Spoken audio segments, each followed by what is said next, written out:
Every June, in China, 10 million kids walk into an exam room.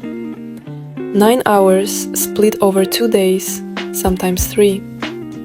One single number at the end of those 9 hours decides which college they'll get into, what city they'll live in for the next 4 years, and honestly, the whole vibe of the rest of their lives.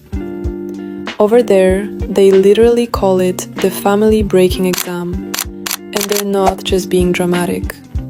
There are actual studies showing massive spikes in clinical anxiety, insomnia, and even hospitalizations every June, all because of the insane pressure of this one single test.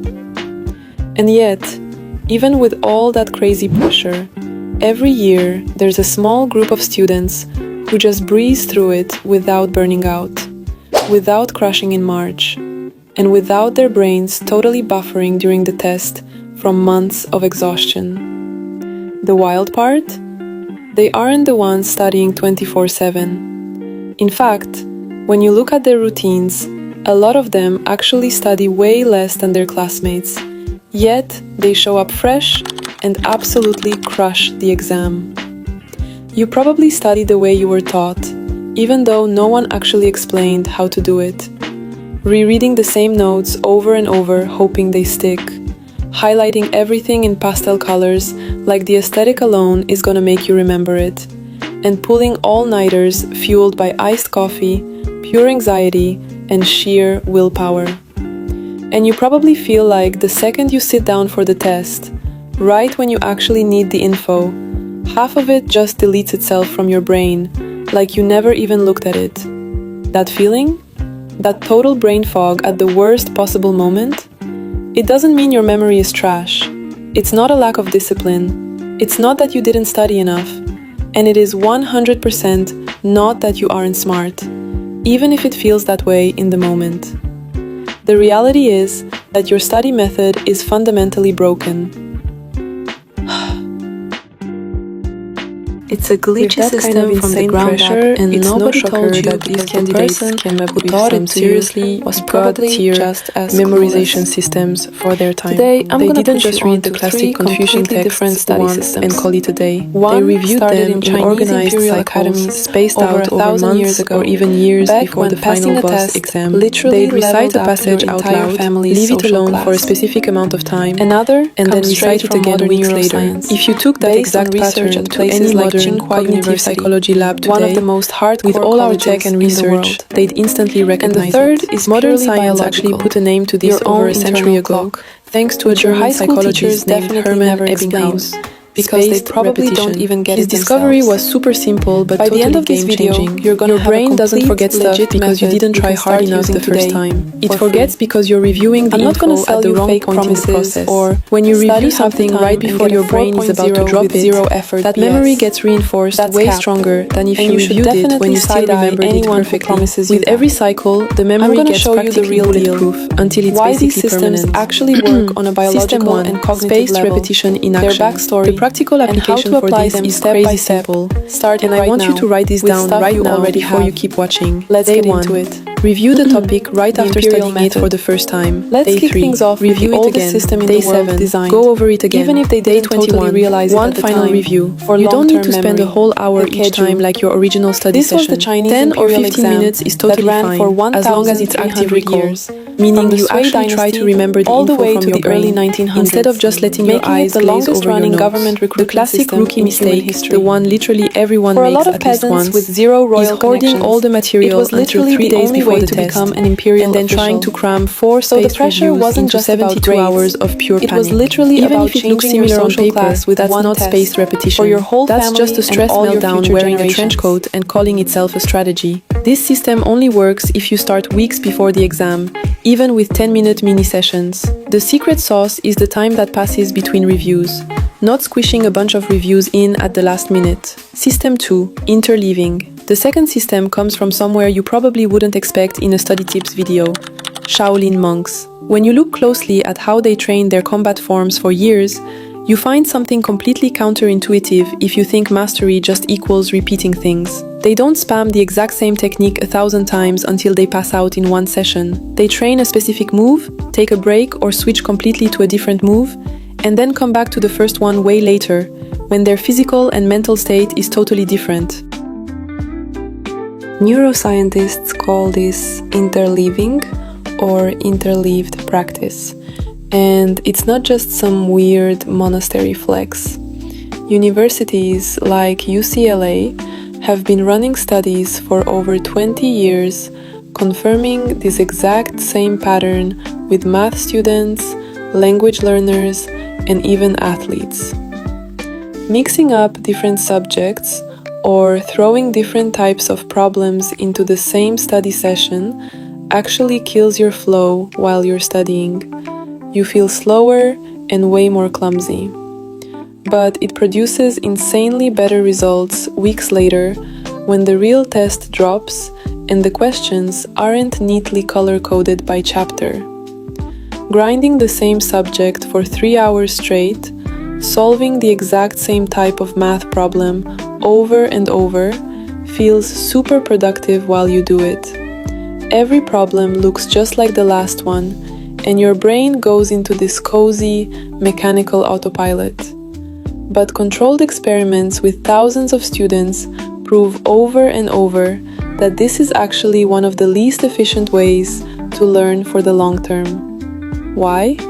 Because that autopilot doesn't force your brain to make any real decisions or figure out which strategy to use. Interleaving forces your brain to actively decide, wait, which formula do I use for this new one? Instead of just copy-pasting what you did on the last problem by pure inertia. That active decision, that little bit of extra mental friction that feels uncomfortable and low-key frustrating at first, is exactly what builds durable, flexible memory, which is the exact type of memory you actually need on test day when questions hit you completely randomly. How to apply it. Instead of just saying, today is math day, and locking yourself in for 3 hours, break your study session into 25-minute blocks. Alternate between 2 or 3 different subjects, or switch up the types of problems if you have to stick to one class. I'm gonna be real with you. At first, this is gonna feel clunky and way slower than block studying. But that initial awkwardness is literally the signal that the system is actually rewiring your brain. System 3, the biological clock. The third system doesn't come from China like the other two, but it hits exactly the same whether you're in Beijing, Madrid, or anywhere else, because it's pure biology, your circadian rhythm. There is a magical window of roughly 2 to 3 hours after you wake up where your cortisol levels and your capacity for sustained focus are, scientifically proven in labs, at their absolute peak for the entire day. Outside of that morning window, your brain obviously still works, but your attention span for deep, sustained focus drops off. That's why trying to learn completely new, super hard concepts at 11 p.m., when your body is biologically booting down for sleep and releasing sleepy hormones, is basically the worst, least efficient decision you can make in your routine, no matter how many all-nighters you try to pull. How to apply it. Reorder your schedule to match your biology. Tackle the hardest stuff, the topics that demand deep, unbroken focus, right inside that 2 to 3 hour morning window. Save the easy stuff, the light reviews, the spaced repetition from System 1, or the mindless busy work for the afternoon or evening when your mental battery is naturally running lower. This literally multiplies your retention without forcing you to add a single extra minute of studying to your day. You're literally just reshuffling when you do things. And now I want to show you a fourth element that ties all 3 of these systems together into one ultimate combo: active recall. Before you review your notes at any of the times we just talked about, close them completely. Grab a blank piece of paper and brain dump everything you can remember about the topic without looking at a single reference. That struggle of actively digging for the info inside your own brain instead of just passively rereading it off a page is exactly what locks it into your long-term memory for good. So far, you've got 4 solid pieces you can literally start applying today. No buying stuff, no paid apps, no extra courses. And if you feel like what you just watched is already more than what school taught you in your entire life, stick around, because the step that glues all of this together into one cohesive system is coming up next. A quick word. Before we get to that final puzzle piece, I want to take a quick second to tell you exactly who I make this content for and where all of this is coming from. The principles you just saw are literally the exact same ones I use to build Top Students Society, a community I'm running for students who want to go a step further than what I can fit into a free video. We do guided weekly planning, personalized reviews of how to apply these systems to your specific major and classes, and you get a group of real people who are on the exact same academic grind as you. I'm not gonna sell this to you like it's magic, and I'm definitely not gonna tell you that you'll inevitably fail without it, because that would be a straight-up lie. Honestly, it's just more structure and personalized coaching for anyone who wants to speed up the process with some extra help. The link is in the description if you want to check it out at your own pace. Zero pressure from me. With that out of the way, let's get back into the video, because I haven't even told you the best and most important part of the method yet. System 5, the mistake vault. Hold up, because this 5th step is what actually makes everything we've talked about work in real life. And honestly, based on my experience watching hundreds of students, this is the one step almost nobody does consistently. Reviewing your mistakes with the exact same energy and detail that you review what you got right. Every time you bomb a practice question or mess up a review exercise, don't just quickly hide it or skip to the next one like it never happened. Write it down, no exceptions, in a totally separate list dedicated just to this. You need to log exactly what you got wrong, in detail. Why you honestly think you messed it up in that moment. The specific rule or concept that you didn't understand or remember right then. Reviewing this mistake vault right before a major test is objectively more valuable than rereading the whole syllabus from scratch. It's literally a personalized map of your specific blind spots, written by you in your own words, and updated week after week with every new mistake you make and fix. No generic textbook, no matter how good it is ever gonna give you a map that accurate of exactly where you mess up. System 6.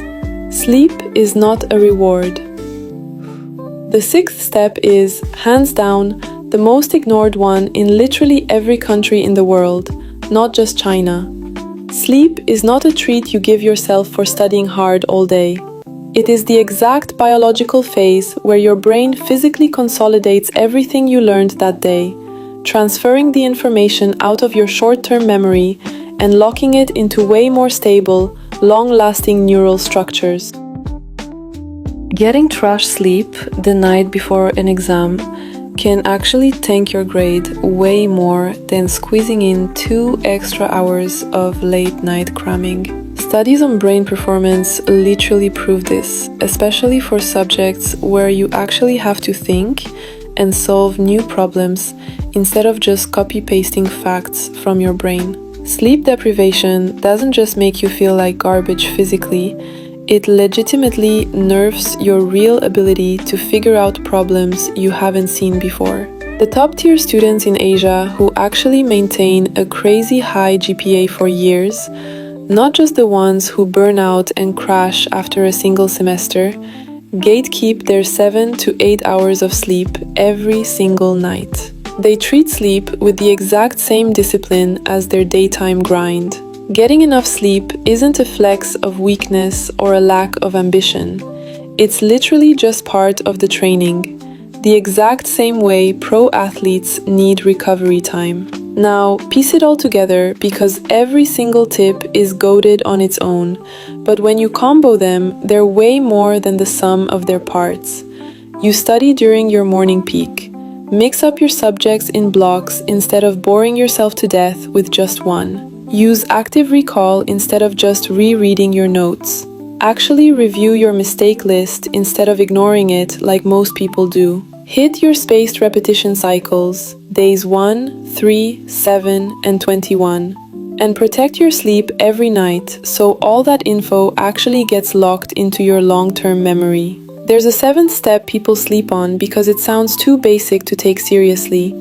But the ancient scholars prepping for the Chinese imperial exams were low-key obsessed with it, the pre-study ritual. Before memorizing the classics, a scholar would tidy up their space, prep their ink, and sit in the exact same spot with the exact same posture. It wasn't just weird superstition.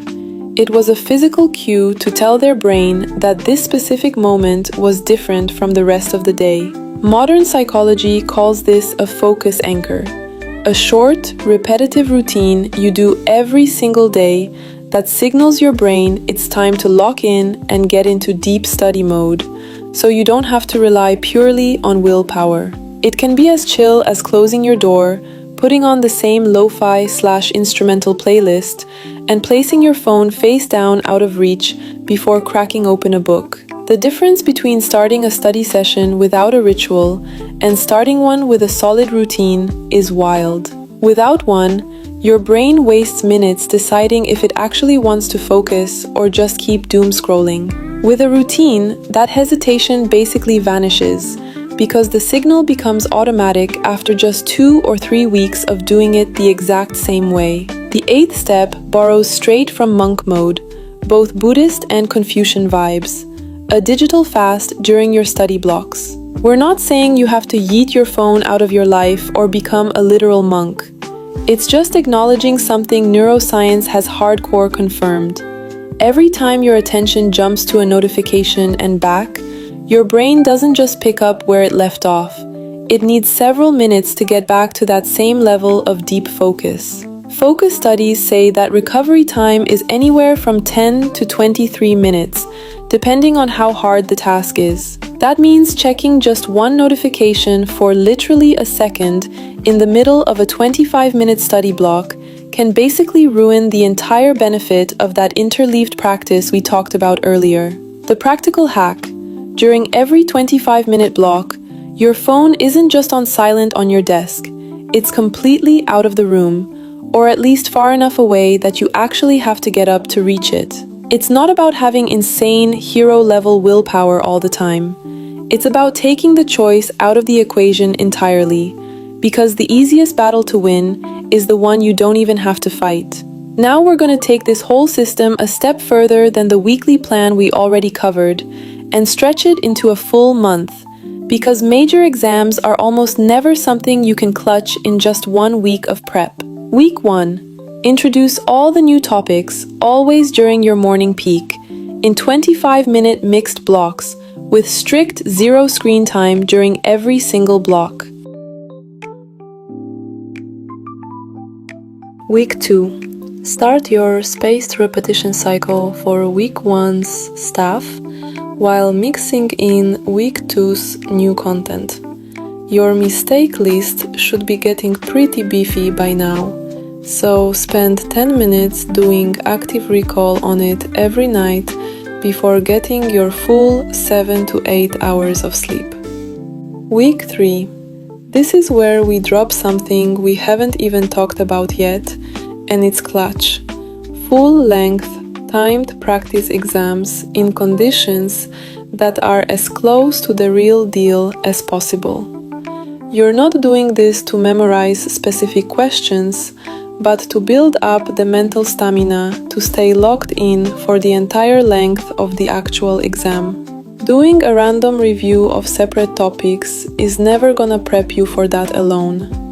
And here's probably the most counterintuitive advice in this whole video. Week 4, the week right before the exam, is not for grinding harder than ever.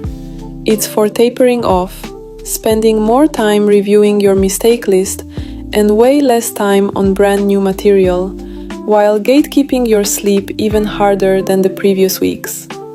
Top-tier students don't show up to the exam totally burnt out from the last week of prep.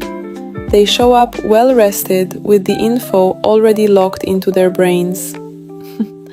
This totally breaks most people's logic of more effort at the last minute equals better grades, but the receipts and literally 1,300 years of Chinese imperial exam prep tradition point the exact opposite way.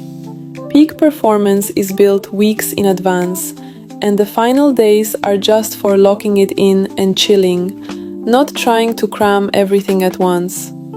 The 8-step system. So, the complete system now has 8 core pieces: spaced repetition, interleaved practice, morning circadian window, active recall, mistake list, protected sleep, focus anchor, startup ritual, digital fast. Those 8 pieces combo together to form literally the exact same framework that carried entire generations of students going through the most insane academic pressure imaginable. And I want you to keep this one final thought in mind before we wrap up. Not a single one of these 8 steps requires natural talent, an Ivy League school, or crazy money. They just require consistency and doing them in the right order, which is exactly what we just built together in this video, step by step. The OG flashcards. Before standard paper even existed, Chinese scholars used to write short snippets of text on individual bamboo strips tied together. They could rearrange them, pull them out, and slide them back into the deck depending on what they needed to review that day. Basically, without even realizing it, they invented the flashcard way before modern psychology gave it a name. The exact same flashcard technique that every spaced repetition app uses today as its core feature. The reason this hack works so well isn't the physical card itself. It's the Q&A format that forces your brain to work, which directly ties into the active recall we talked about earlier. Every time you flip that card to see if you got it right, your brain has already put in the work to try and pull that info before seeing the answer. That struggle is the exact mechanism that hardwires it into your long-term memory. The practical hack. For every topic you study, make 10 to 20 flashcards with super specific, focused questions. Never use vague stuff like, "What is photosynthesis?" Go for something like, "What are the 3 limiting factors of the rate of photosynthesis?" The more specific the question, the higher tier the flashcard, because it forces you to remember the exact detail you always mess up, not just the general vibe of the topic. And here's how this connects directly to the spaced repetition from step 1. Every time you go through your deck, separate the cards you've got down from the ones you're still struggling with. The ones you know, space them out way more. The ones you're beefing with, review them way more often until they move into your mastered pile. It's literally the exact same concept as the imperial exams, applied card by card. The 10th and final step comes from the Shu Yuan, private study academies in China during the Tang dynasty that totally blew up during the Song dynasty. The scholars prepping for the exams didn't always just study alone in their rooms.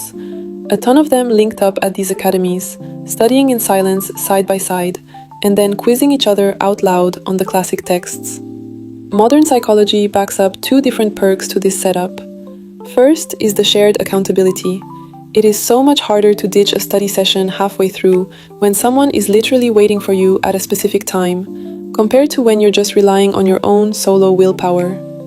The second benefit is even more OP, and it's called the teaching effect, or the protégé effect in science terms. When you have to explain a concept out loud to someone else, your brain is forced to organize the info way more clearly than when you're just reviewing it in your head. If you can't explain a topic in your own words to someone who doesn't get it, that's the most honest sign that you don't fully get it yet either. The practical hack: you don't need a physical academy or a massive study group. Just one person is enough. A classmate or even a friend from another city you can FaceTime/Zoom once a week to explain topics to each other and compare mistake lists. They don't even have to be studying the same stuff as you. Just the act of explaining it out loud activates the hack. Exam day strategy. Before we wrap this up completely, I want to give you one super specific block of advice. What to do specifically on exam day. Because even if you nail all 10 steps, fumbling the hours right before the test can trash weeks of prep. The morning of the exam is not the time for new material or even a massive cram session. At most, do a super light 15 to 20 minute review of your most recent mistake list. Eat a totally normal breakfast, nothing weird or special, and get to the exam room with plenty of time to spare so you don't add unnecessary stress from rushing. In those final minutes, right before you walk in, the science on test anxiety is super clear. A few minutes of slow, mindful breathing measurably lowers the interference that anxiety puts on your working memory, which is the exact memory you're gonna need active for the next few hours to actually solve problems, not just regurgitate facts. And with that, the system is locked in with all 10 pieces. Spaced repetition, interleaved practice, morning circadian window, active recall, mistake list, protected sleep, focus anchor, startup ritual, digital fast, active flashcards, study buddy/teaching effect. 10 pieces that cover everything from the very first day you crack open a textbook to the final minute before the test drops. What you just learned isn't some trendy throwaway hack from a video that you'll forget by next week. It's the deep structural logic that literally carried 1,300 full years of Chinese imperial exams. And today, under different nerdy names, it's exactly what modern neuroscience says works. Science basically just showed up centuries later with data and lab experiments to confirm what was already working in real life way before we even realized. Remember what I told you at the start of the video? That blanking out at the worst possible moment wasn't your memory failing. It was a fundamentally broken study method. Now, you don't have that excuse or that doubt anymore. You have 10 concrete steps, broken down one by one, to swap out that broken system for one built on actual facts, both historical and scientific. What a real week looks like. To close this out, let me give you a super specific example of what a real week looks like when you apply this entire system. Monday and Wednesday, mixed blocks of your hardest subject right now, always in your morning window. Hit your startup ritual, do a digital fast, and grind your flashcards. Every single night, no exceptions. Do 10 minutes of active recall on exactly what you learned that day. Tuesday and Thursday, Spaced repetition of the topics from days 1, 3, and 7, based on your personal calendar. Plus, hitting up your study buddy if you have one. Sunday, a massive general review of the entire week, leaning heavily into the mistake list you built up over those 7 days. Thousands of students before you, in totally different eras and countries, have crushed exams that felt literally impossible. And they didn't do it because they were born geniuses, but because they had a solid system and stayed consistent, repeating these exact 10 steps week after week until they became basically automatic. You can build yours too, literally starting today. If you want me to keep dropping study systems like this every week, smash the subscribe button right now and turn on notifications. It's totally free and it's the easiest way to make sure you don't miss the next upload. And if you want the full visual summary of these 10 steps in a PDF, so you always have it on deck when you need it, drop the word LEANAPS down in the comments and I'll hook you up. Catch you in the next video.